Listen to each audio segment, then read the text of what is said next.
الحمد لله رب العالمين ارحم الراحمين والصلاة والسلام على سيد الأنبياء والمرسلين وعلى آله وأصحابه أجمعين أما بعد فأعوذ بالله من الشيطان الرجيم بسم الله الرحمن الرحيم قل بفضل الله وبرحمته فبذلك فليفرحوا هو خير مما يجمعون صدق الله مولانا العظيم إن الله وملائكته يصلون على النبي يا أيها الذين آمنوا صلوا عليه وسلموا تسليما ایک مرتبہ محبت سے درود پاک پڑھ لیں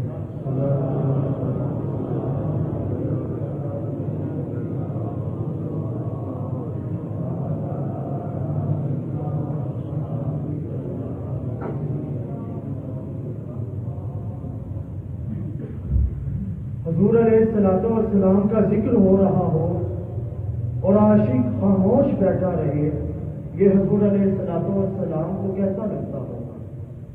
ہم حضور کے امتی ہیں اور ہم حضور سے اپنے عشق کا اظہار بھی نہیں کرتے۔ اب میں آپ کو جو شعر سنانے جا رہا ہوں، اس پہ آپ ساروں نے مل کر عشق کا اظہار کرنا ہے۔ ہر بے اصول کے لیے فطری اصول زندہ ہے، ذرا غور کیجیے گا۔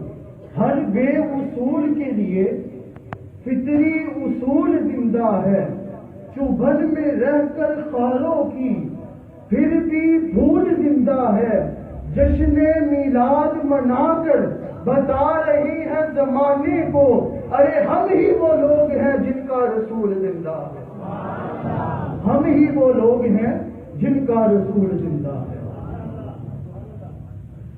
اللہ تعالیٰ کا بہت صاحب شکر ہے کہ جس کی توفیق سے ہم ایک مرتبہ پھر اس کی بارگاہ کرم میں حاضر ہیں۔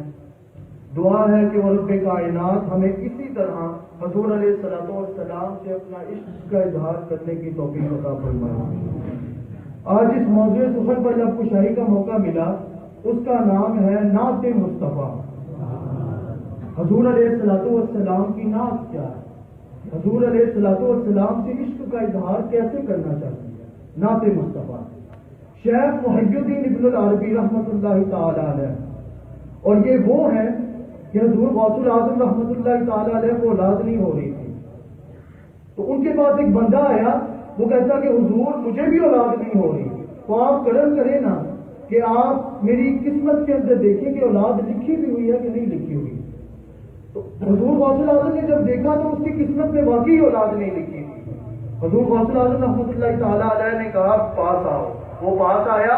حضور غوث الاعظم رحمۃ اللہ تعالی علیہ نے اپنا جسم مبارک اس کے ساتھ لگایا اور فرمایا کہ جو مجھے اولاد ہونی تھی اللہ تعالیٰ تمہیں عطا کرے گا۔ یہ وہ شیخ محی الدین ابن العربی رحمۃ اللہ تعالی علیہ، وہ اپنی کتاب مصوص الحکم میں لکھتے ہیں کہ سورۃ الصاد اس کی جو پہلی آیت ہے صاد، یہ حضور علیہ السلام کی سیرت پر دلالت کرتی ہے۔ اور مولانا عبد الرحمن جامی رحمۃ اللہ تعالی علیہ، وہ اس کی شرح نقد النصوص کے اندر بیان کرتے ہیں کہ ذالک الآیۃ دلالۃ علی سورۃ المصطفیٰ، کہ یہ آیت سراسر حضور کی سیرت پر دلالت کرتی ہے، حضور کی صورت پر دلالت کرتی ہے۔ حضور علیہ السلام صحیح بخاری کی حدیث، حضور علیہ السلام نے ارشاد فرمایا 3 چیزیں پیدا کر لو، صرف 3 چیزیں۔ کیا؟ ثلاث من کن فیہ وجد حلاوت الایمان، 3 چیزیں پیدا کر لو ایمان کی مٹھاس پا جاؤ گے۔ صحابہ نے پوچھا یا رسول اللہ صلی اللہ علیہ وسلم کون سی 3 چیزیں؟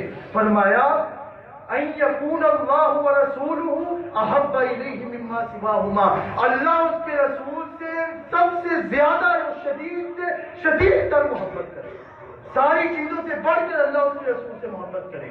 فرمایا دوسری ما یحب المرء لا یحبہ الا للہ، اور اگر کسی بندے سے محبت کرے تو فقط اس نیت سے کرے کہ اس سے رب ذوالجلال محبت کرتا ہے، فقط اس نیت سے کرے۔ اور تیسری وَإِن يَكْرَهَ أَن يَعُودَ فِي الْكُفْرِ كَمَا يَكْرَهُ أَن يُقْذَفَ فِي النَّارِ، اور کفر میں لوٹنے سے اتنا ہی ڈرے جتنا آگ میں پھینکے جانے سے ڈرتا ہے۔ جتنا آگ میں پھینکے جانے سے ڈرتا ہے۔ اور جب حضرت علامہ اقبال کو نے یہ دیکھی نا حدیث، تو وہ بھی پکار اٹھے کہ مغز قرآن روح ایمان جان دین ہست حب رحمت للعالم، کہ حضور علیہ الصلوۃ والسلام کی محبت ہی یہ ساری کائنات کا اثاثہ ہے۔ حضور علیہ الصلوۃ والسلام کی مجلس سجی ہے، جس طرح یہ مجلس سجی ہے، حضور علیہ الصلوۃ والسلام کی بھی مجلس سجی ہے۔ حضور علیہ الصلوۃ والسلام نے ارشاد فرمایا صحابہ سب سے افضل ایمان کس کا ہے؟ صحابہ کرام نے بولا یا رسول اللہ صلی اللہ علیہ وسلم فرشتوں کا۔ حضور علیہ الصلوۃ والسلام نے پوچھا کہ فرشتوں کا ایمان افضل کیسے ہو سکتا ہے؟ وہ 24 گھنٹے اللہ تعالیٰ کے انوار و تجلیات میں رہتے ہیں، ان کا ایمان کیسے افضل ہو گیا؟ تو صحابہ نے کہا یا رسول اللہ صلی اللہ علیہ وسلم پھر انبیاء کا، رسولوں کا۔ حضور علیہ الصلوۃ والسلام نے ارشاد فرمایا انبیاء کا، رسولوں کا، ان کا ایمان کیسے افضل ہو گیا؟ ان کے اوپر تو اللہ تعالیٰ کی وحی نازل ہوتی ہے، ان کے اوپر تو اللہ تعالیٰ کی خاص انعامات ہیں، نوازشات ہیں، ان کا ایمان کیسے افضل ہو گیا؟ تو صحابہ نے پھر اپنی بات کر دی۔ صحابہ نے کہا یا رسول اللہ صلی اللہ علیہ وسلم پھر ہمارا۔ حضور علیہ الصلوۃ والسلام نے ارشاد فرمایا تمہارا ایمان کیسے افضل ہو سکتا ہے؟ تمہارے سامنے جب میں چل رہا ہوں تم مجھے دیکھ کر ایمان نہیں لاؤ گے تو پھر کب ایمان لاؤ گے؟ تمہارے سامنے ڈوبا ہوا سورج پلٹ آتا ہے، تمہارے سامنے حیوانات مجھے سجدہ کرتے ہیں، تمہارے سامنے نباتات جمادات میرے لیے کلمہ پڑھتے ہیں، اگر یہ سب کچھ دیکھ کے بھی تم ایمان نہیں لاؤ گے تو پھر ایمان کون لائے گا؟ اب صحابہ کا علم جواب دے گیا۔ صحابہ نے کہا کہ اب ہمیں کوئی علم نہیں۔ حضور علیہ الصلوۃ والسلام نے ارشاد فرمایا کہ سب سے افضل ایمان ان کا ہوگا یاتی من بعد، وہ میرے بعد آئیں گے، مجھے دیکھا نہیں ہوگا لیکن کلمہ پڑھ کے مسلمان ہو جائیں گے، کلمہ پڑھ کر مسلمان ہو جائیں گے، ایمان لے آئیں گے۔ اشد لی حبن، مجھ سے ٹوٹ ٹوٹ کر عشق کرتے ہوں گے۔ اب آپ یہاں پہ سوچیں کہ حبن کا معنی ہوتا ہے محبت، تو میں نے حبن کا معنی محبت کی جگہ عشق کیوں کر دیا؟ حبن کا معنی تو محبت ہوتا ہے نا، میں نے عشق کیوں کر دیا؟ میں نے غلط نہیں کیا، ایک ہوتی ہے محبت، لیکن جب اس کے اوپر اشد کا لفظ آ جائے، اشد لی حبن، ٹوٹ ٹوٹ کر محبت کریں، ارے ایک تو ہوتی ہے محبت، لیکن جب محبت اپنی معراج کو پہنچ جائے تو وہ محبت نہیں کہلاتی، عشق مصطفیٰ بن جاتی ہے۔ حسین و حسن دا غم خارنانا، قریشی ہاشمی عالی گرانا، مدینہ طیبہ وچ رہن والا، خدا دے عرش تے جا بہن والا، اکھاں وچ قدرتی سرمے دی تاری، دلانو کھچ پاوے جو کٹاری، زلیخا اس نوجے ویخ لیندی نہ پیچھے حضرت یوسف دے بہن، بلکہ کیا کہتی؟ میڈا عربی مدنی ماہی جن، میڈا عرش بریدہ راہی جن، او دے سر تے زلف ہلالی یہ، موڈے تے کملی کالی یہ، سرکار دی شان مثالی یہ، جڑا کل عالم دا والی یہ، او جدے بول ہسی عنوان بنے، لب کھولے تے قرآن بنے، او جس ذات دا جن کھڈونا ہے اسا اس دا جشن منونا۔ سرکار دو عالم کے رخ کل انوار کا عالم کیا ہوگا؟ جب زلف کا ذکر قرآن میں ہے رخسار کا عالم کیا ہوگا؟ جب ان کے گدا بھر دیتے ہیں شاہان زمانہ کی جولی، محتاج کی جب یہ حالت ہے مختار کا عالم کیا ہوگا؟ ہے ان کے نام میں اتنا اثر، جی اٹھتے ہیں مردے سن کر، وہ حال اگر خود ہی پوچھے بیمار کا عالم کیا ہوگا؟ بیمار کا عالم کیا ہوگا؟ امام جلال الدین رومی اپنی کتاب مثنوی رومی کے اندر لائے، فارسی میں کتاب ہے، وہ کہتے ہیں کہ ایک بندہ سارا دن کام کاج کر کے تھکا آ رہا تھا، تو اسے نہ ایک گھر سے نہ قرآن پاک پڑھنے کی آواز آئی۔ وہ بڑا حیران ہوا کہ اس گھر کے اندر سے قرآن پاک کی اتنی سوز، اتنی گداز، اتنا پیارا قرآن کون پڑھ رہا ہے؟ میں ذرا دیکھوں تو صحیح۔ جب دروازہ کھٹکا کر پوچھا تو پتا چلا کہ اس گھر میں صرف ایک ہی آدمی رہتا ہے اور وہ اندھا ہے، ایک ہی آدمی لیکن ہے اندھا۔ وہ بڑا پریشان ہوا کہ ایک آدمی اوپر سے ہے بھی اندھا، قرآن کیسے پڑھ سکتا ہے؟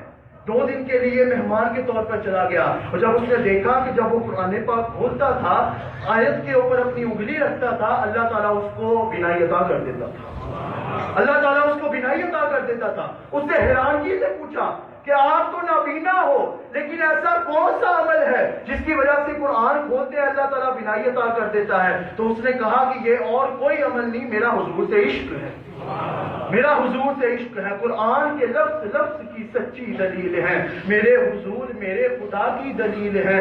سایہ بھی پیش کر نہ سکے کوئی روشنی، اپنے وجود پاک کی خود ہی دلیل ہے، اپنے وجود پاک کی خود ہی دلیل ہے. حضرت ابو حذافہ رضی اللہ تعالیٰ عنہ، امام ذہبی سے اپنی کتاب سیر و اعلام النبلاء کے اندر لے کر آئے. امام ذہبی وہ لکھتے ہیں کہ حضرت ابو حذافہ رومن امپائر نے جب ان کو ارسٹ کر لیا نا تو انہوں نے دیکھا کہ یہ مسلمان اتنا قابل بندہ، اتنا اس کے پاس ذہین، اس کا دماغ، یہ رومن امپائر، میں اتنا بڑا بادشاہ، اس کو تو میرے پاس ہونا چاہیے، یہ اسلام میں کیا کر رہا ہے؟ انہوں نے آفر کی، انہوں نے کہا کہ چھوڑو معاذ اللہ، کیا رکھا ہے اسلام کے اندر، میرے پاس آؤ، میں تمہیں اپنی آدھی بادشاہت دوں. حضرت ابو حذافہ نے جب یہ سنا نا تو انہوں نے کہا لو آتی جمیع ملکی و جمیع ملکی و جمیع ملکی ما رجعت عن دین محمد طرفۃ عین. تو مجھے ظاہر پوری بادشاہت دے دے لیکن میں پلک جھپکنے جتنی دیر میں حضور سے بے وفائی نہیں کر سکتا. کیوں نہیں کر سکتے؟ تو انہوں نے اس کا بھی جواب دیا، شہیب میں اسرا کو دل دے دیا ہے، تو عالم کے آقا کو دل دے دیا ہے، امر کیوں نہ ہو جائے دریا میں قطرہ کہ قطرے نے دریا کو دل دے دیا ہے. انہیں جب سے مانا ہے جانے تمنا، خود اپنی تمنا کو دل دے دیا، خود اپنی تمنا کو دل دے دیا ہے. انہوں نے اتنی بھی بے وفائی حضور سے برداشت نہیں کی. امام قسطلانی علیہ رحمہ اپنی کتاب المواہب اللدنیہ کے اندر لکھتے ہیں کہ حضور علیہ السلام کی جب ولادت ہوئی نا تو سیدہ آمینہ کہتی ہیں کہ ایک بادل آیا، اس نے آ کے حضور علیہ السلام کو لپیٹ لیا. حضور علیہ السلام میری آنکھوں سے اوجھل ہو گئی. اچانک ہی آصف غیبی سے آواز آئی، طوفوا مشارق الارض ومغاربہا لیعرفوا مقامہ وصفتہ ونعتہ. اس کو مشرق اور مغرب کی سیر کراؤ تاکہ دونوں جہان اس کا مقام بھی پہچان لیں، اس کی سیرت بھی پہچان لیں اور اس کی نعت بھی پہچان لیں. مقام، سیرت اور نعت، تین چیزیں. اب آپ کو علمی بات کرنے میں تو ذرا غور کیجیے گا. امام بخاری علیہ رحمہ وہ اپنی کتاب صحیح بخاری کے اندر اور بھی حضور علیہ السلام نے بڑی حدیث بیان کی جس کے اندر آتا ہے کہ قبر میں 3 سوال ہوں گے، لیکن امام بخاری اپنی کتاب صحیح بخاری کے اندر جو حدیث لائے وہ 9 ہے، اور 9 حدیث کے اندر کوئی بھی حدیث ایسی نہیں لائے جس میں حضور نے یہ کہا ہو کہ 3 سوال ہونے ہیں. وہی حدیث لائے جس میں حضور نے یہ ارشاد فرمایا کہ قبر میں صرف ایک ہی سوال ہونا ہے. کیا؟ ما كنت تقول في هذا الرجل محمد صلی اللہ علیہ وسلم. اب اس کا ترجمہ ہم غلط کرتے ہیں، اس کا ترجمہ ہم غلط کرتے ہیں، غور کیجئے گا. امام بخاری عقیدہ سمجھا رہے ہیں، ہم اس کا ترجمہ یہ کرتے ہیں کہ دکھایا جائے گا اور پوچھا جائے گا بتاؤ یہ کون ہے. نہیں، اللہ تعالیٰ خود بتائے گا، اللہ تعالیٰ خود بتائے گا. ایک تو ہوتا ہے نا کہ پہچان کے آگے پوچھیں گے یہ کون ہے، نہیں، اللہ خود بتائے گا. حاضر رجل محمد، یہ رسول محمد ہے. جب پہچان کرا دی تو پھر پوچھا کیا جائے گا؟ سوال کا مقصد یہ ہوگا کہ یہ تو رسول محمد ہے، ہم نے تمہیں خود بتا دیا، تو بس اتنا بتا ما كنت تقول، تو اس کے بارے میں دنیا میں کیا کہتا تھا، دنیا میں اس کے بارے میں نعتیں کتنی پڑھتا تھا. اگر تو ہوا نا وہاں پہ حضور کا سچا غلام، حضور کا عاشق، تو وہ بول اٹھے گا کہ میں دنیا میں کہتا تھا جبھی میری ہو سنگے در تمہارا یا رسول اللہ، یہی ارماں ہے جینے کا سہارا یا رسول اللہ، دکھا دو اپنا چہرہ پیارا پیارا یا رسول اللہ، خدا کا جیتے جی کر لوں نظارہ یا رسول اللہ، خدا کا جیتے جی کر لوں نظارہ یا رسول اللہ. اگر تو ہوا سچا غلام تو سوال حضور کی نعت کے حوالے سے ہوگا کہ حضور کے بارے میں کتنی نعتیں پڑھتے تھے، کیا کیا بولتے تھے. حضور علیہ السلام نے نا ایک کاتب وحی رکھا. اب وہ کاتب وحی نے نا اپنی طرف سے بڑی جو ہے نا سائنس دکھائی. اس نے کہا کہ انا اعلمکم بمحمد، صحیح بخاری کی حدیث ہے، لاکتب ما شئت، کہ میں جو چاہوں لکھتا پھروں. قرآن پاک کی آیت اترتی تھی، حضور نے کاتب وحی رکھے تھے، وہ کہتے ہیں میں جو چاہوں لکھتا پھروں. حضور علیہ السلام کو معاذ اللہ علم نہیں ہے. حضور علیہ السلام نے جب یہ سنا نا کہ یہ میرے بارے میں یہ کہتا ہے، حضور علیہ السلام نے ارشاد فرمایا ان الارض لم تقبلہ، کہ یہ زمین اس کو کبھی قبول ہی نہیں کرے گی، زمین کبھی اس کو قبول نہیں کرے گی. جب وہ مرا نا فمات، جب وہ مرا تو حضرت انس نے پوچھا کہ اس کی لاش آپ نے دفنائی کیوں نہیں؟ تو وہ کہتے ہیں دفناہ مرارا، ہم نے اس کو کئی مرتبہ دفن کیا، فلم تقبلہ الارض، لیکن زمین نے اس کو قبول نہیں کیا۔ مجھے سمجھ نہیں آئی، میں کہا حضور مٹی تو اللہ تعالیٰ کی تخلیق، حضور علیہ السلام نے تو صرف اتنا کہا تھا کہ اس کو زمین قبول نہیں کرے گی، مٹی تو اللہ تعالیٰ کی تخلیق ہے، تو زمین کو تو قبول کر لینا چاہیے۔ تو حضور نے کہا ہے، اللہ نے تو نہیں کہا نا، یہ تو حضور نے کہا ہے، تو اللہ تعالیٰ کی بات کہی ہوئی ہے، مٹی کو وہ ماننی چاہیے، یہ تو حضور نے کہا تھا۔ تو تاجدار گولڑا نے فرمایا سرکار دا او ہک بوہا جتے حق دی ہر ویلے ہوا، آپ دا ہر ایک لفظ زبانو ان ہوا الا وحی یوہا، آپ دا ہر ایک لفظ زبانو ان ہوا الا وحی یوہا۔ حضور علیہ السلام کچھ بھی نہیں بولتے، لیکن وہ ہوتی کیا ہے؟ وحی خدا۔ اللہ تعالیٰ نے قرآن پاک میں ارشاد فرمایا اللہ نور السماوات والارض، اللہ تعالیٰ آسمان اور زمین کا کیا ہے؟ نور۔ یہ تو آپ کو سمجھ آئے گی نا، اللہ نور السماوات والارض، اللہ تعالیٰ آسمان اور زمین کا نور ہے۔ میں نے پوچھا قرآن سے، میں نے کہا کہ اللہ تعالیٰ نے جب بھی اپنا ذکر کیا تو ساتھ اپنے رسول کا بھی ذکر کیا، لیکن یہاں پہ خالی یہ کہہ دیا اللہ نور السماوات والارض، مجھے کچھ سمجھ نہیں آئی۔ تو قرآن نے کہا تم نے وہ والی آیت نہیں پڑھی قد جاءکم من اللہ نور وکتاب مبین، بے شک ہم نے تمہاری طرف رسول کو نور اور واضح نشانی بنا کر بھیج دیا، واضح نشانی بنا کر بھیج دیا ہے۔ حضور علیہ السلام نور ہیں، لیکن جب علامہ اقبال سے پوچھا تو انہوں نے کہا ہر کجا بینی جہان رنگ ہو آگے از خاکش بروید آرزو، یاز نور مصطفیٰ اورا بہاس یا ہنوز اندر تلاش مصطفیٰ۔ فارسی اس کا ترجمہ یہ ہے کہ دنیا اور اس جہان، دونوں جہانوں کی جو صرف بھی چیز آپ دیکھو گے وہ صرف دو چیزوں کا پیغام دیتی ہے، یا تو حضور علیہ السلام کے نور سے چمک رہی ہے، یا حضور علیہ السلام کی نور کی تلاش میں ہے، یا تو حضور علیہ السلام کی نور کی تلاش میں۔ ایک ماں اور اس کا بیٹا، چچا نے گھر سے باہر نکال دیا اور کوئی سہارا نہیں، تو بیٹا نا بڑا جذباتی، اس نے کہا کہ چچا نے غلط کیا ہے، گھر سے آپ کو باہر نکال دیا، مجھے بھی نکال دیا، میں اتنا چھوٹا، اوپر سے آپ کے پاس چادر بھی نہیں ہے، تو میں کیا کروں؟ ایسا کرتا ہوں کہ میں عرب میں جاتا ہوں، وہاں پہ سنا ہے کہ ایک بندہ رہتا ہے، اس کی سخاوت بڑی مشہور ہے، اس کی زبان میں کبھی لا نہیں آیا، اس کے پاس جاتا ہوں، جا کے اس سے کچھ مانگ کے لیا تو آپ کی چادر وغیرہ۔ ماں نے کہا اچھا دھیان سے جانا، جو اس کے پاس جاتا ہے واپس نہیں آتا۔ حضرت عمر گئے تھے تلوار لے کر کہ میں ان کو شہید کر دوں گا معاذ اللہ، لیکن آج تک انتظار کر رہے ہیں، عمر لوٹ کر واپس نہیں آیا۔ تو ان کے بعد جو بھی جاتا ہے معاذ اللہ وہ ان کا دین جو ہے غصب کر لیتے ہیں، تو تم جو ہے نا ذرا دھیان سے جانا۔ بیٹے نے کہا آپ ٹینشن نہ لیں، میں اپنا کام کر کے واپس آ جاؤں گا، میں نہیں رہوں گا ان کے پاس۔ گئے، جاتے ساتھ ہی حضور علیہ السلام کو پہلی بات اس بچے نے کی، معصوم تھا نا، کہتا ہے یا رسول اللہ صلی اللہ علیہ وسلم میری ماں کے پاس چادر نہیں ہے، میں آپ سے چادر لینے کے لیے آیا ہوں، لیکن سن لے آپ کا دین اسلام قبول نہیں کروں گا۔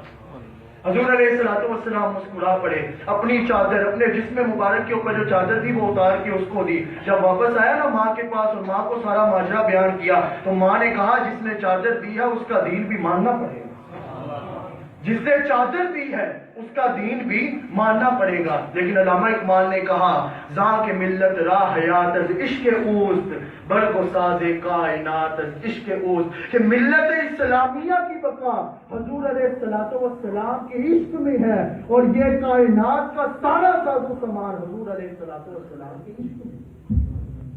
حضور علیہ السلام کی مجلس سجی ہے، حضور علیہ السلام نے کہا صحابہ میں تمہیں اللہ کا نظام سمجھاتا ہوں، آپ بھی یہاں پہ کئی نظام لے کر بیٹھے ہیں، میں بھی کئی نظام لے کر بیٹھا ہوں، لیکن آئے دیکھیں کہ اللہ کا نظام کیا ہے۔ حضور علیہ السلام نے کہا میں تمہیں اللہ کا نظام سمجھاتا ہوں۔ اذا احب اللہ عبدا نادى جبریل، جب اللہ تعالیٰ کسی بندے سے محبت کرتا ہے نا تو حضرت جبرائیل کو آواز دیتا ہے، کیا کہتا ہے؟ یا جبریل ان اللہ یحب عبدا فلانا فاحبہ، کہ میں اس فلانے بندے سے محبت کرتا ہوں، تو بھی اس سے محبت کر۔ کون؟ تو بھی اس سے محبت کر۔ فَيُحِبُّهُ جِبْرِيلُ، حدیث کے الفاظ ہے فَيُحِبُّهُ جِبْرِيلُ، حضرت جبرائیل بھی محبت کرتے ہیں۔ اب فَيُنَادِي جِبْرِيلُ فِي أَهْلِ السَّمَاءِ إِنَّ اللَّهَ يُحِبُّ عَبْدًا فُلَانًا